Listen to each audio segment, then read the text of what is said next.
再生可能エネルギー批判っていうのがこの言論界隈でもなんか結構耳にしますね。ずっとあったんですけど、はい、今年随分収まってます。静かになった。はい、いわゆるやっぱりこのエネルギー安保のことを考えてなのかなというふうに、思いますけども、はい、まあ要するに再生可能エネルギーっていうのは、お天道様から、はい、例えば太陽光ですとね、日本に降ってきた部分を日本で使うわけですから、いわゆる輸入しなくていいんですね、エネルギーの元はね。はい、で風力なんかも日本で吹いてる風を受け止めて、風車を回すわけですから、はいはい、いわゆる燃料の輸入っていうのがいらない、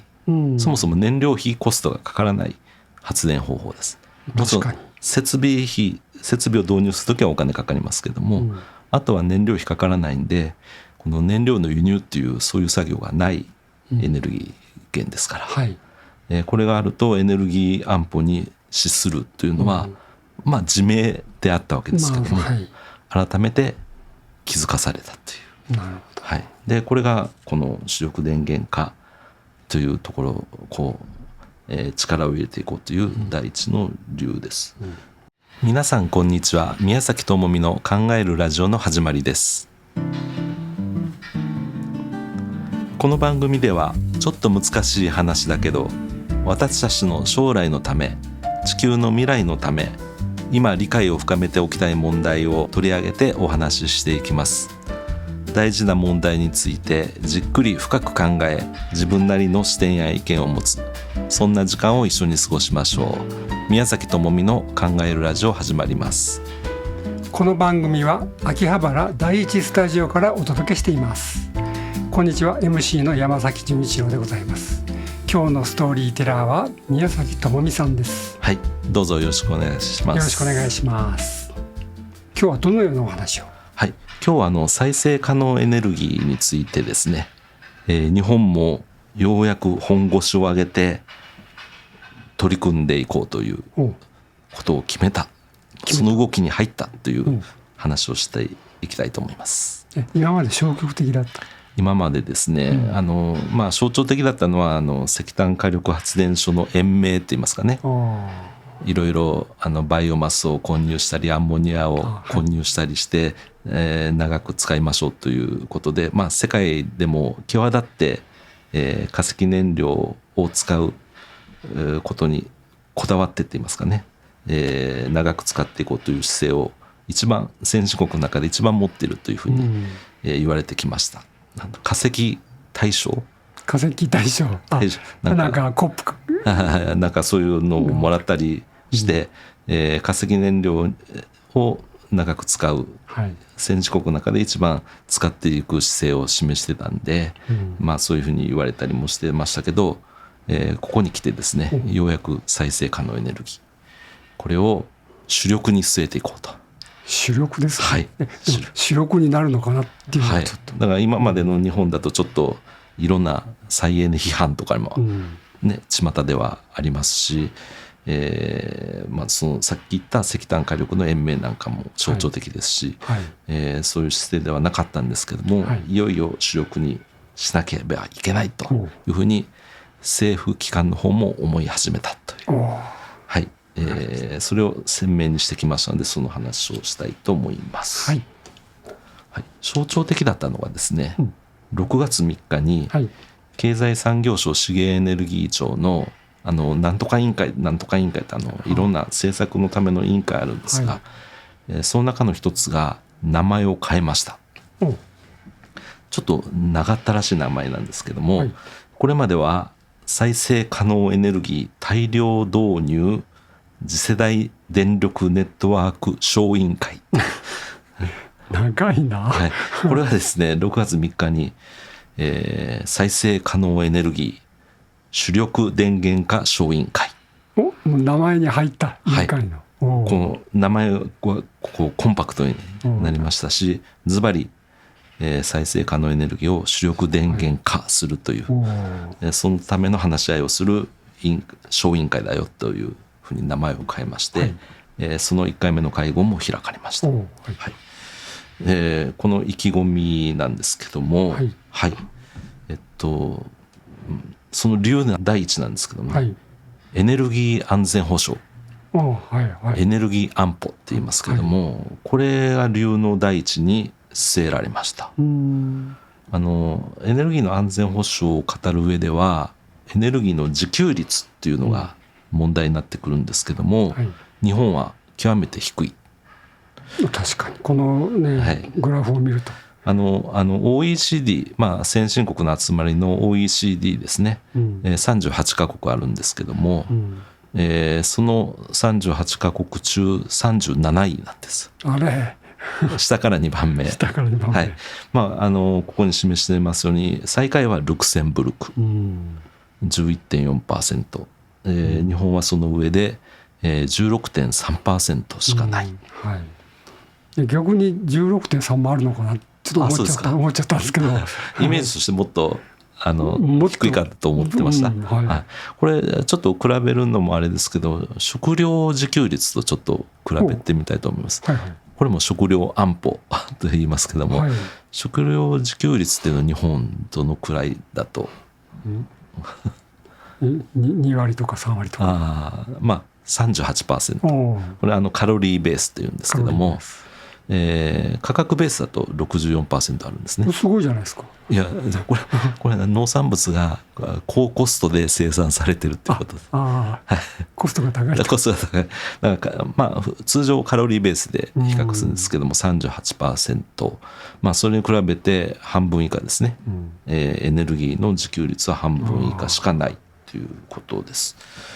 極めて低いです。で高い国なんかは、輸出している国なんかは100% を超えてきてますね。ノルウェーすごいですね。ノルウェー 833%。これは水力発電がものすごくあって、でオーストラリアなんかは石炭などが、あと LNG なんかが取れますし、カナダも水力がありますし、アメリカは石油がね、などがあります。日本はいわゆる小資源国で、特にこのエネルギー資源を大量に買ってます。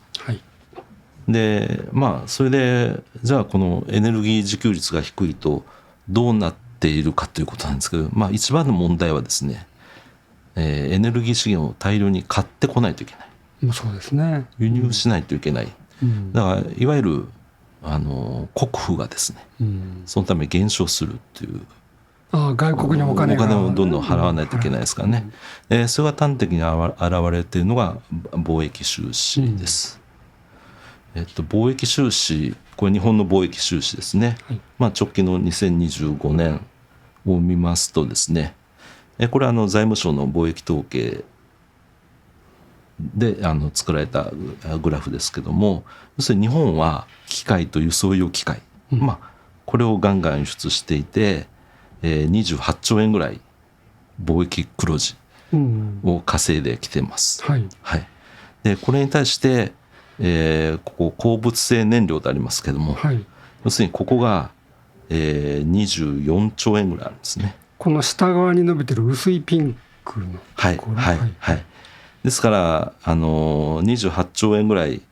稼いできた分をいわゆる、エネルギーの資源、鉱物性燃料、原油です。あと LNG、この辺が主なものですけども、24兆払ってるって。28兆稼いで24兆払ってる。でこのうち24兆のうちいわゆる電力に使っているのは5兆円ぐらいだと言われてるんですけども、原油なんかはあとプラスチックになったり、あと燃料ですね、ガソリンなんかにも生成されますんで、そういったところに使われるという部分全部含めたので24兆、それだけ、輸入しなきゃいけないと、国富が失われると、これはどうにかしないといけないんじゃないかというのがこの、主力電源化小委員会ができた一つの理由なんですよ。そうでしょうね。で今までもねずっとこの、鉱物性燃料いわゆる原油 LNG の輸入量が多くて、大変だったのは分かってたんですけども、これを急にことさら言ったのは、何かというと今年のやっぱりアメリカとイスラエルによるイラン攻撃でホルムズ海峡封鎖という件があって、改めて認識を新たにしたということですね。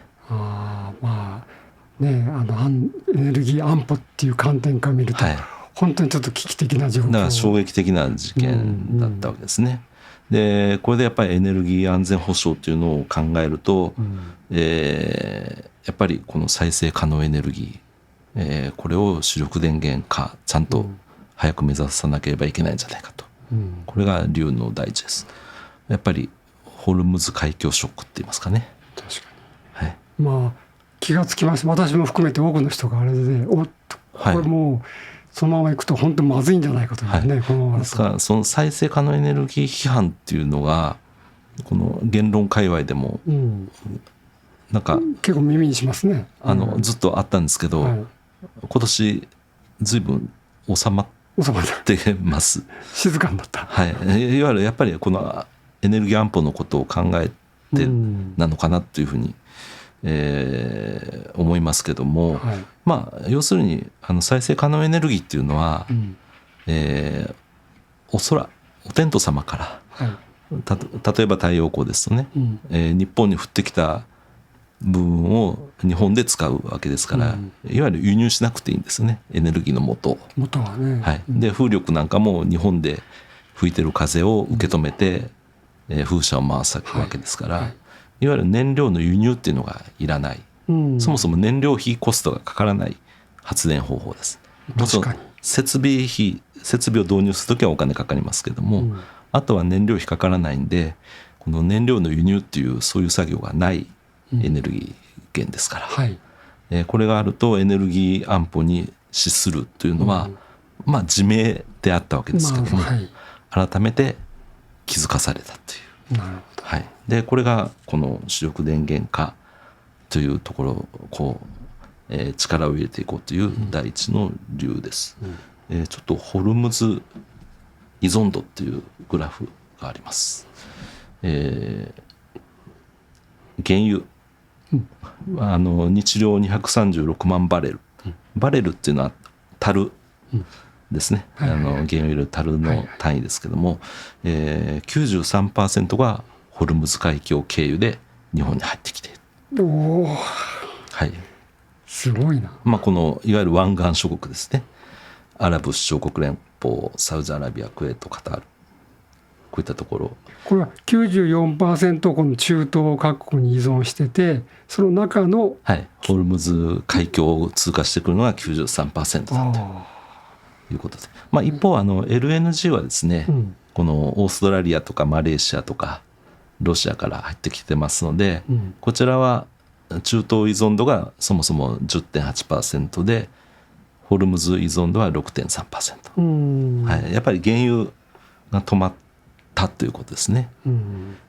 これが安全保障上極めて、有識事態だということをもう分かってたはずなんですけど、改めて認識させられたということですね。でもこれ LNG にしたってその石油の原油価格になんか連動して決まるんですよね。やっぱり一つの、同じエネルギー資源というので一つドンと上がるとつられてって言いますか、上がります。当然それは当然中東で何かことが起きれば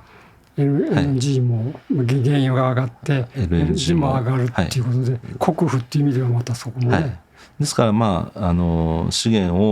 ギー資源を輸入の量が多い、だから自給率が 16.3% ですから、それが全部海外から輸入しなきゃいけない国ですからね、日本は。そういったところにものすごく左右されるし、リスクも高いということですね。それで、やっぱり再エネを主力電源化していこうということですね。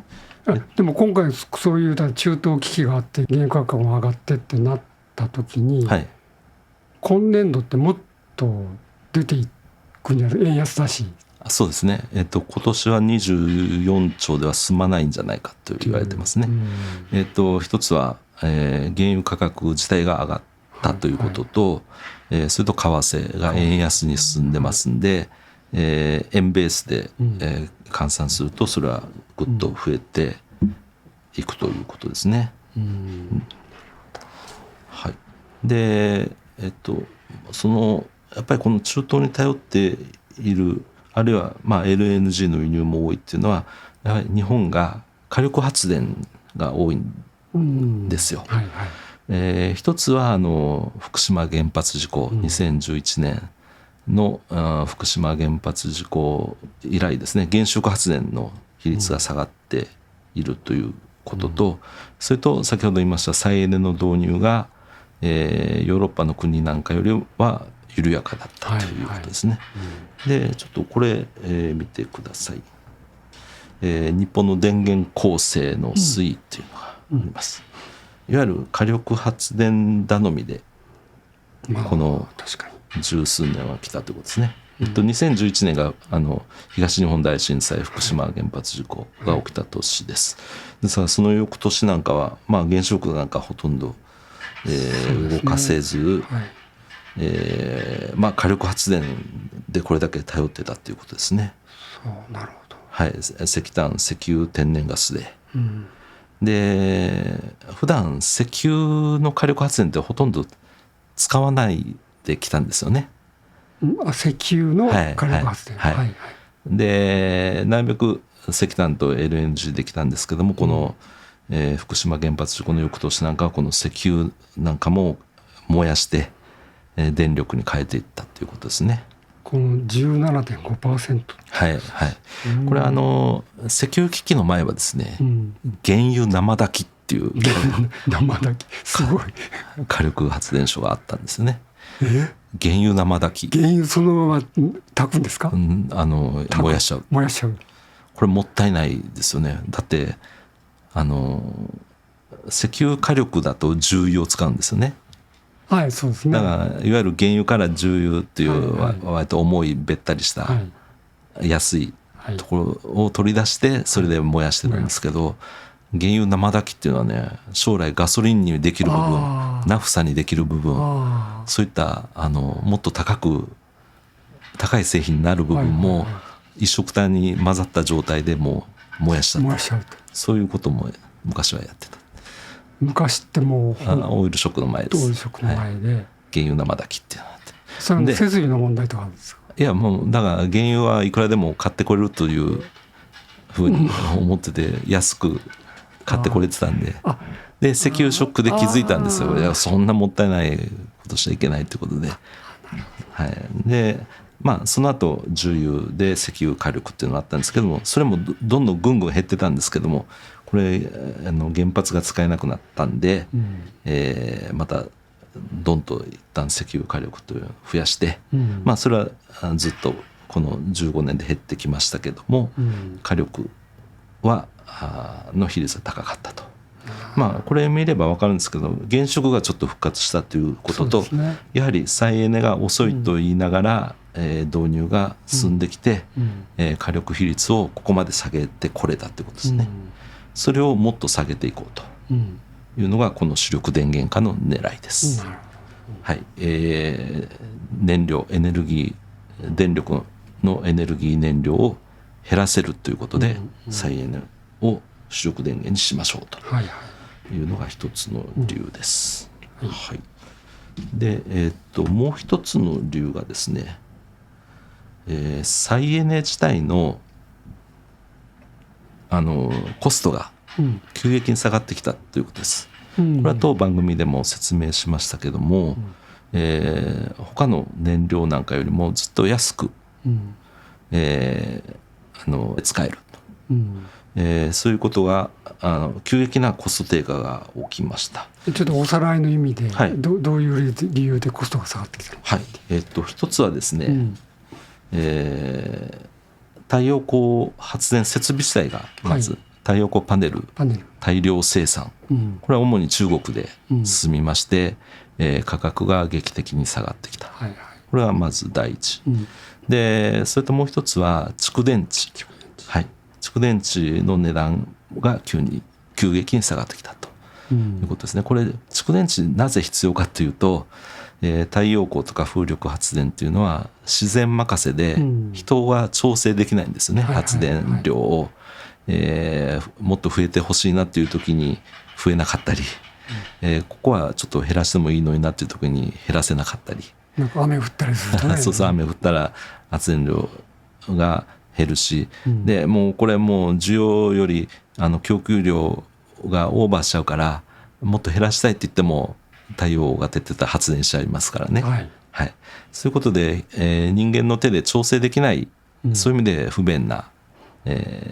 電力だったんですけども、これが蓄電池で電気を貯められるということになると、今までこれを貯めにくかったからそういう自然任せの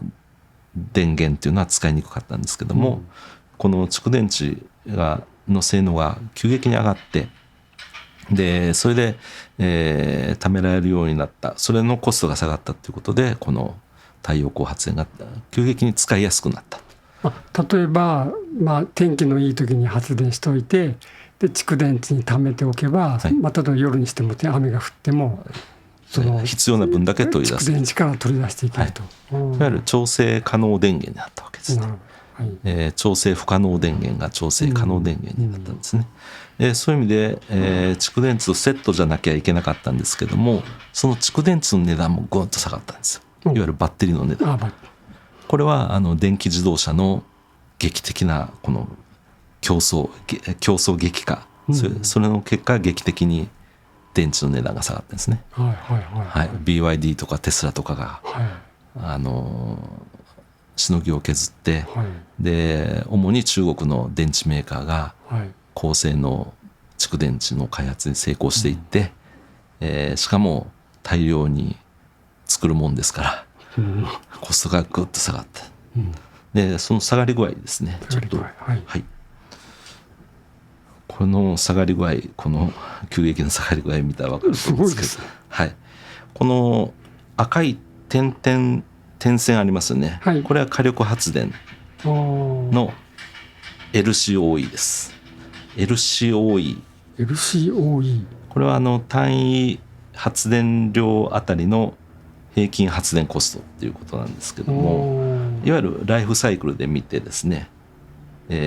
設備の初期投資にどれぐらい費用がかかりますか、で運転の維持管理にどれぐらいかかりますか、燃料にどれぐらいかかりますか、あと廃棄処理の費用でどれがかかる、それ全部のトータルコストをその耐用年数期間で発電する発電量ですね、で割ったものだから、トータルコストをトータル発電量で割ったものがこの LCOE で、石炭火力の場合は 0.073 ドルキロワットアワーあたりですね、0.073 ドル、前回の番組ではこのメガワットで73ドルという説明をしたと思うんですけども、キロワットで 0.073 ということですね。キロワットアワーですね。これがこの赤い点線です。それを再生可能エネルギー、特にこの太陽光の下がり具合がすごいですよね。これはぐんぐん2010年の時から比べると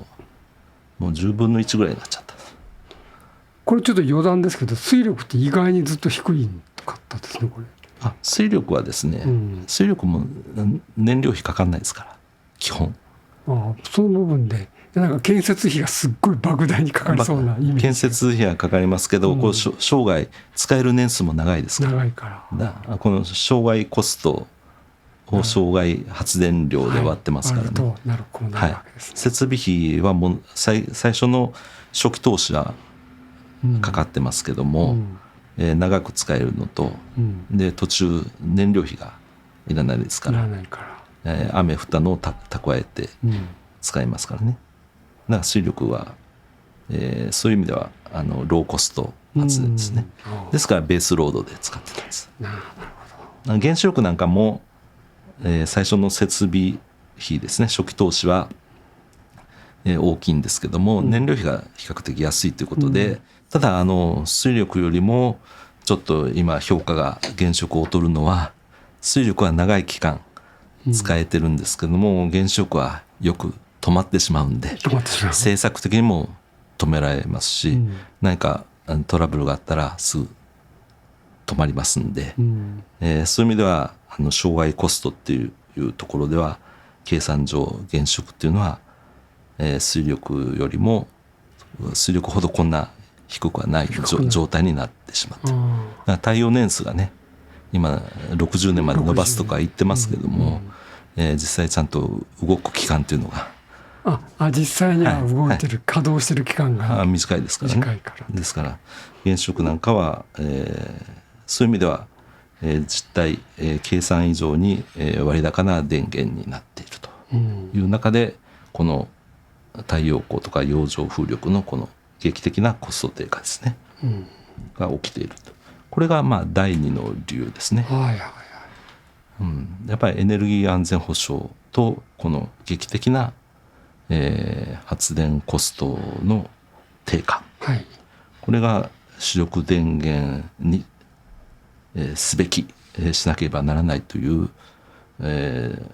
目的っていうのをぐっと高めたってきた、再認識したということですね。で、日本も、こういう小委員会名前を変えてまで主力電源化に、突き進もうということで、もう舵を切りましたという話ですね。どうなんでしょうかね。本当にこのまま、小委員会というちょっと小が気になるんですけどもなんか違うんですかいろいろ委員会はあるんでしょうけどね、これ本当経済産業省資源エネルギー庁の中で、どれぐらいの発言の影響力第1回の会合でもちょっと他のエネルギーのことに遠慮したようなね、それ原発とかですか原発とかちょっと他もやんなきゃいけないんだけどみたいなねいやエネルギーのことを考えるといろんなことを総力戦でといいますかね、それぞれ頑張んなきゃいけないんだけど、私も頑張るみたいな、そういうちょっと流れとしてそういう言い方になってましたね。忖度っぽい流れ。いや忖度じゃなくて圧力を無用な圧力を生まないためですかね。それだったらいいんですけど、刺激してね、なんか不利益を被るんだったら、そうですね。ただやっぱりこうやって名前を変えてっていうところは一つの、大きな意気込みの表れだというふうに、私は認識してますけど、ですからようやくこの、改めてですけどもそういうところに気づいてきたのかなと。もともと再エネを推進しなければって言ってる人なんかはこういったことも含めて、主張をしてたんですけどもね、どうもその、再エネ導入にはいろんな批判っていうのがありましたね。アンチな人からすると、そもそもだって CO2 が原因じゃない、温暖化は原因じゃないみたいなことも言う人もいるし、そういう方向で見てましたよね。そうですね。CO2 を減らすという。でもさすがに一方で気候変動モデルがノーベル賞を取ったり、科学的に一応認められ、でしかも温暖化自体は続いてますからね。ですよね。気候災害も年々激化しているのは間違いないと。で、世界多くの国々が集まってパリ協定っていうのを結んだり、していく中で、日本もそれに参加してっていうことでやってますからね。ですからやっぱり行政レベルではしっかりとした取り組み、先進国の中で遅いと言われつつも、取り組みはしてきたんですね、日本も。やっぱりそういうところでは真面目にやっていたんで、第二次トランプ政権ではですね、トランプ大統領自らが気候温暖化、地球温暖化はフェイクニュースだみたいなってましたね、発言をしたり、そういった中でどうなるかと思ってましたけど、日本は日本なりに、真面目に、取り組んできたと。で今般このいわゆるエネルギー安全保障というところを、重く見て再認識して、でしかも技術開発でコストが発電コストですね、再エネの発電コストが急激に下がってきたということで、主力電源化を、名前を変えてまでしてこう意気込みを示して目指していくと、いうふうに舵を切りました。なるほど。はい。でもその再エネをこう主力電源化することによって、エネルギー安全保障の面でも、あと国富の流出っていう面でも、両方いいことがあって、なおかつ CO2 が減らせるんなら、はい、日本が減らしたってどれだけ影響あるかどうか別にしても、ね、増えるよりいいわけですから、そうですね、そういうことを考えると当然いいことだらけのような気はしますけどね。はい、こっちへ進んでいけなければいけないということだと思います。一番輩出しているのは中国で、で中国が盛んにこう技術開発で、CO2 の排出量を減らそうとしていますから、日本はそれに比べてもともと排出量は少ないんですけども、世界でこう一致して減らしていきましょうというのを、協定を結んでやっているわけですから、その中で取り組みとしてしっかりとしたこう、歩みを続けていく姿勢が今後は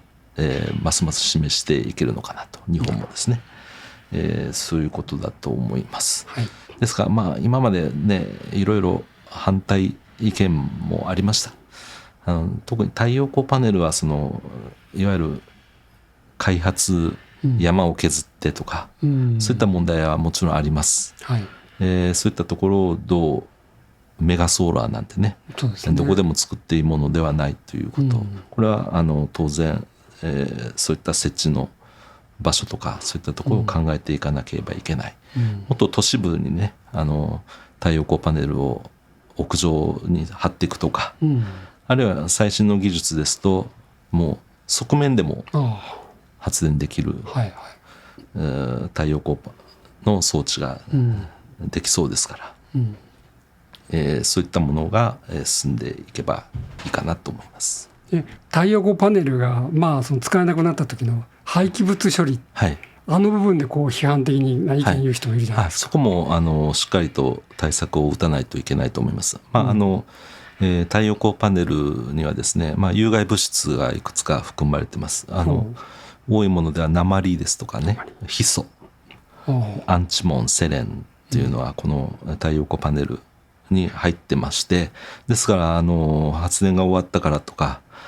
無造作に捨てるっていうのはこれは公害問題に結びつきますんで、ここはやっぱりリサイクル、廃棄の仕組みっていうのを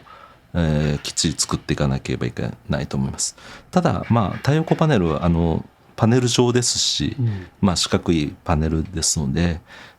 回収するのはそんなに難しくないと。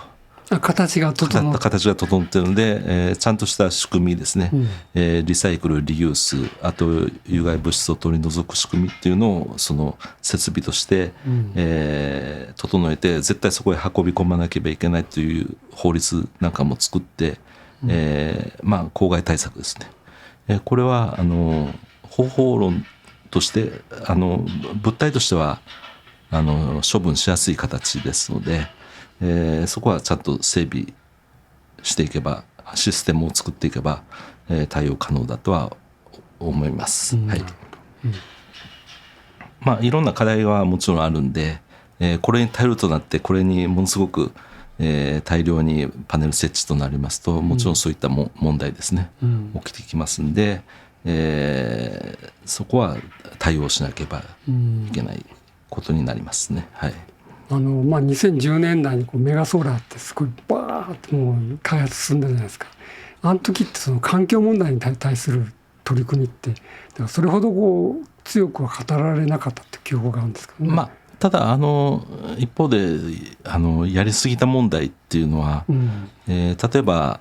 熱海の水害がありましたよね。あれが因果関係っていうのは未解明な部分もありますけども、山肌を削りすぎた問題ですね。日本はやっぱり山がちな、国ですので、そういうものの設置場所、あるいは設置の仕方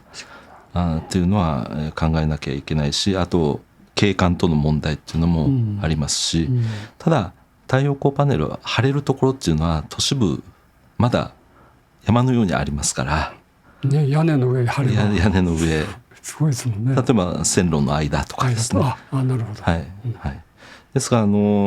本が得意としてますと言われてます新しいペブロフスカイト、はい、あれだとその曲面でも張れるし、さっき言いましたように側面で張ってもかなり高効率で発電できると、そういうものができてくれば、いわゆる都市部で電力消費地に近いところで発電もできるし、もちろん貯めれますからね、はい、一番いいのは最近の技術開発で優れてるのは先ほど言ったやっぱり蓄電池で、あれをいろんな分散型で置けますから、原発だと1基100万キロワットとか110万キロワットとか、ものすごく発電の、パワーあるんですけども、一回止まるとその分穴埋めしないといけないですよね。なるほど、はい、それは北海道の泊原発の停電とかの話です。100万ってすごくパワフルなんですけど、それが何かの故障とか、自然災害で止まってしまうと、その部分を埋めなきゃいけないんですよ。停電しちゃうから、100万抜け落ちて100万を穴埋めするのは大変なんで、ただその蓄電池で分散型で、それぞれ分散して電気を蓄えておけば、それが故障しても100万抜け落ちるってことはないですから、それこそ家庭の EV がそれぞれの蓄電所になるわけですからね。そういうことですよね。はい、ですからそういう意味で、いわゆる停電というか、そっちの電気の安定供給にも、うまくコントロールすればですね、スマートグリッドの考え方でうまくコントロールすれば、より安定化するということですね、電源として。地産地消すればいい。地産地消できますし、だから大きな電力会社が、新潟県とか青森県とか福島県から太い送電線を引いて、3割も4割もロスしながら電気を運んでこなくても、地域地域で電気を蓄えて、で地域地域で発電できますから、そういったことをすれば、効率も良くなる、安定性も、供給安定性も良くなる、確かに、ということだと思います。だからトータルに考えれば、再生可能エネルギーの方がいいっていう主張の方が僕はずっとそういう主張ありましたし、それがようやく認められてきたのかなということですね。問題点もあったのは間違いなくて、それは問題だという指摘もそれは正しいことだと思いますけども、課題という意味で克服していかなければいけないと、そういった点はね、ただこっちの方へ、再生可能エネルギーの方へ、大きく進んでいくと思います。課題ばっかり並べてできない理由いっぱい並べるのは簡単ですけどね、なかなかそればっかりって言ってるとね、問題がまた次のステップに行きませんからね、で解決しなければいけない課題が大きすぎるわけですから、エネルギー安保とかですね、国府の問題とか、それを考えると、推進が進められることになると思います。今日はどうもありがとうございました。ありがとうございました。